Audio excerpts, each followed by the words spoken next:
Revenue division ఏర్పాటు చేస్తామని హామీ ఇచ్చింది కాంగ్రెస్ ప్రభుత్వం. ఇంతవరకు దాని మీద కనీసం ప్రయత్నం చేస్తలేదు.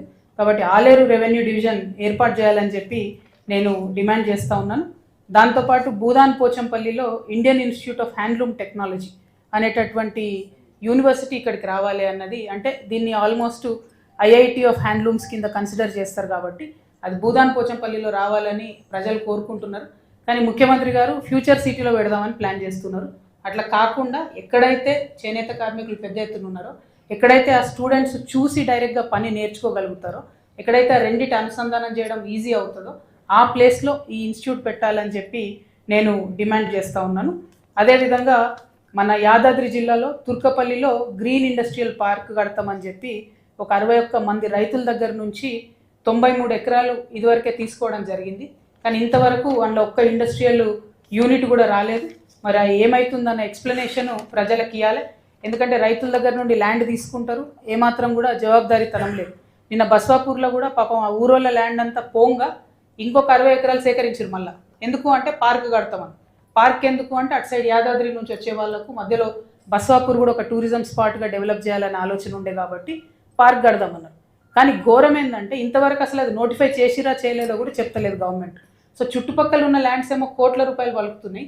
ఆ 61 ఎకరాలు నోటిఫై చేసిన దగ్గర ఎవరు 10 లక్షలు కూడా కొనేటటువంటి పరిస్థితి లేదు.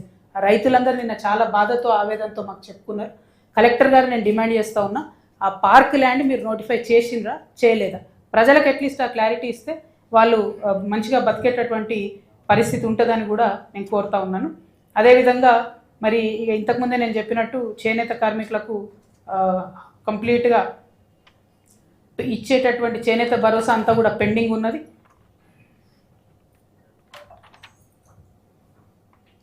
ఇంకా చాలా పేజీలు చిన్న చిన్న సమస్యలు ఉన్నాయి. అవన్నీ చెప్పి మీకు ఇబ్బంది పెట్టదలుచుకోలేదు. కాకపోతే ఒక్క విషయం మాత్రం నేను చెప్తాను. జాగృతి ఏ జిల్లాకు పోయినా, ఏ జిల్లాలో పర్యటన చేసినా పోయినామా వచ్చినామా అన్నట్టు కాకుండా అక్కడ మళ్ళా పటిష్టంగా కమిటీలను నిర్మాణం చేస్తాం, పటిష్టంగా జాగృతి క్యాడర్ని నిర్మాణం చేస్తాం. ఎక్కడికక్కడ సమస్యల మీద కంటిన్యూస్గా పోరాటం అన్నది కొనసాగిస్తామనే విషయాన్ని ప్రజలందరూ కూడా తెలియజేస్తూ, మరి ఈ రాష్ట్రంలో తెలంగాణ జాగృతి గత 19 సంవత్సరాలుగా మీ కండ్ల ముందే ఉంది, ఉద్యమం చేస్తుంది. నేను మీకు కొత్త కాదు, మీరు నాకు కొత్త కాదు. నేనేదో జాగృతి ఇవ్వాలి నాకు బీఆర్ఎస్తోని ప్రాబ్లం వచ్చిందని పెట్టుకున్న కొత్త సంస్థ కాదు. చాలా పాత సంస్థ, 19 సంవత్సరాల నుంచి నడుస్తున్న సంస్థ, అనేక విషయాలు మాట్లాడినటువంటి సంస్థ. ఉద్యమ కాలంలో మన యాస భాష మీద ఎవరైనా వెక్రింతగా మాట్లాడితే డైరెక్ట్గా పోయి ఉద్యమాలు చేసిన సంస్థ. బతుకమ్మ మన పండుగ, బోనాలు మన పండుగ సగర్వంగా చేసుకోవాలని ప్రపంచానికి చాటి చెప్పిన సంస్థ. కాబట్టే ఈ సంస్థ ద్వారానే ప్రజల్లోకి వెళ్తూ ఉన్నాం, సమస్యల మీద పోరాటం చేస్తూ ఉన్నాం.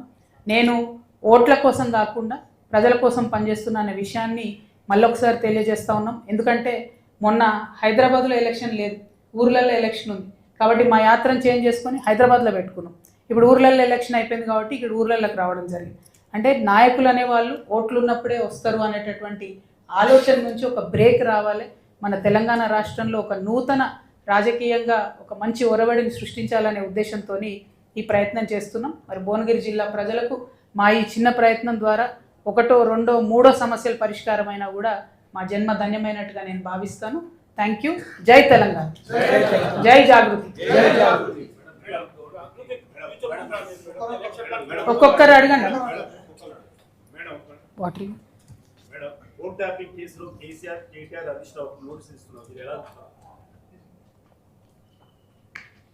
అదంతా ఊహాజనితం కదా బ్రదర్. ఇయ్యలే వాళ్ళు, ఇయ్యలే ఏదో రాసిరు ఎవరో పేపర్ వాళ్ళు, కానీ అది వాస్తవం కాదో తెలియదు. వాస్తవం కాదని విషయం మీద నేను ఆన్సర్ ఎట్లా చెప్తాను. Thank you.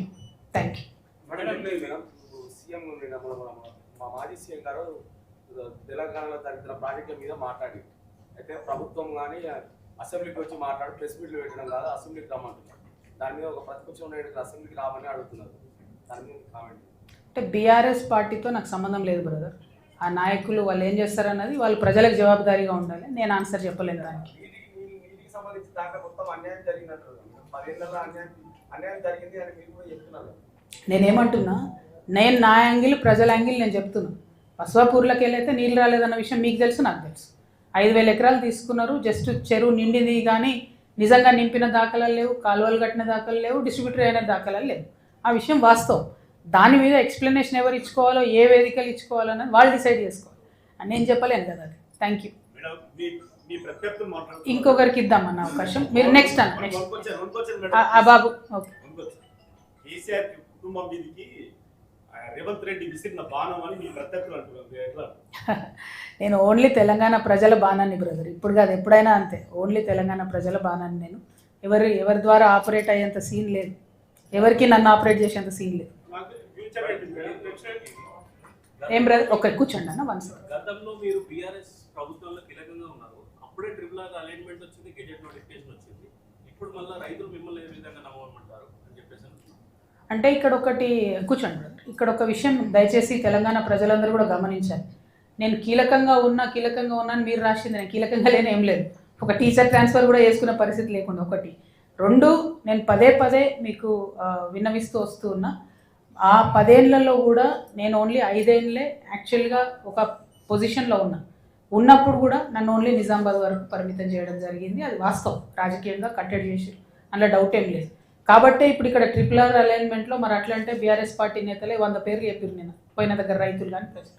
సో నేను అట్లా కక్షపూరితంగా ఇదైంది అదైందని మనం చెప్పడం లేదు. నేనేమంటున్నా, అలైన్మెంట్ మారిన మాట వాస్తవం, ప్రజలకు అన్యాయం జరిగిన మాట వాస్తవం. నిన్న ఓపెన్గా నేను చెప్పిన, మీకు రైతులకు బేడీ లేచింది బీఆర్ఎస్ ప్రభుత్వం అనే విషయం నాకు తెలియదు, నన్ను క్షమించండి అని కూడా ఓపెన్గా చెప్పిన. ఎందుకంటే చేసిన తప్పు, అందులో నా పాత్ర ఉన్నా లేకున్నా నేను ఆనాడు ఆ పార్టీలో ఉన్నా కాబట్టి ఆ పాపంలో నాకు కూడా భాగం ఉంటుంది. రైతులకు బేడీ లేవన్నది ఏ ప్రభుత్వం చేసినా తప్పే, 100% తప్పే. అది కూడా వాళ్ళ భూమి గుంజుకుంటా ఉల్టా వాళ్ళకి బేడీ లేసుడేంది అన్యాయం. కాకపోతే వాళ్ళు నిన్న రైతులో మాట చెప్పారు, మేము మాజీ మంత్రి కారుకు అడ్డుగా పోయినాం కాబట్టి వాళ్ళు వేసిరు, ఆ మాజీ మంత్రి గారు ఎంటబడి వేయించారు. పాపం ఇక్కడ ఎమ్మెల్యేకి అంత కోపం లేకున్నా ఒక మంత్రి గారు ఎంటబడి వేయించారు అన్నారు. ఇప్పుడు ఇక నేను అవన్నీ తవ్వదలుచుకోలేదు. పాయింట్ ఏంది ఇక్కడ అని అంటే, ప్రజలకు అన్యాయం జరిగిన మాట వాస్తవం. చాలా చోట్ల నా పార్టిసిపేషన్ లేదు, నాకు తెలియకుండా జరిగింది. అయినప్పటికీ నేను వాళ్ళ క్షమాపణ చెప్తూ ముందుకెళ్తున్నా. నమ్మకం అనేది నేను చెప్పడంతో రాదు, మాటలతో రాదు. నా ప్రవర్తన ఏంది, నా నెక్స్ట్ ఎజెండా ఏంది, నేను ఎట్లా ముందుకు పోతున్నా అన్న దాన్ని చూసే రైతులు నమ్ముతారు. టైం పడుతుంది దానికి.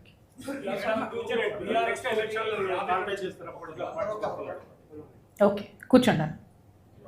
తోటి 19 ఏళ్ళు బీఆర్ఎస్ తో ఉన్నారు. యాప్ ఎక్కడ వచ్చింది, ఎవరి వల్ల వచ్చింది, ఎందుకోసం వచ్చింది? మీరు అంటే బీఆర్ఎస్ తో పాటు మీ ఫ్యామిలీ కూడా దూరం అయ్యారు. అంటే మీ తండ్రి గారు మిమ్మల్ని పాటించారు, బహిష్కరించారు. కారణాలు ఏంటి, దానికి ఎవరు కారణం? ఇక్కడ ఒక్కటి బ్రదర్, మీరు ఎంత స్పష్టంగా కారణం ఏందని అడుగుతున్నారు. నేను కూడా అదే అడుగుతున్నా, కారణం ఏంది, నన్ను ఎందుకే సస్పెండ్ చేసి ఊరేస్టోనికి కూడా కనీసం ఇగో నువ్వు తప్పు చేసినవారు పోయి నేను ఊరేస్తున్నా అంటారు. నన్నేమో తీసి డైరెక్ట్ సస్పెండ్ చేసిరు. నేను ఏం చేయాలి చెప్పి? ఇప్పుడు సస్పెండ్ చేసిన తర్వాత ఆత్మగౌరవం విషయంలో నేను కూడా ఎట్లా కాంప్రమైజ్ అవుతాను? ఒకవేళ ఏదైనా మిస్టేక్ ఉంటే ఇంటర్నల్గా పార్టీ వేదిక మీద పిలిచి అసలు ఏంటి విషయం అని అడిగి ఉంటే నేను కూడా జవాబు చెప్పేది. కానీ డైరెక్ట్గా ప్రజలందరి ముందట సస్పెండ్ చేసి ఇన్ని కోట్ల మందిలో నన్ను అవమానం చేసినప్పుడు నా దారి నేను చూసుకోవాల్సిందే కదా. నేనైతే ఆగను కదా.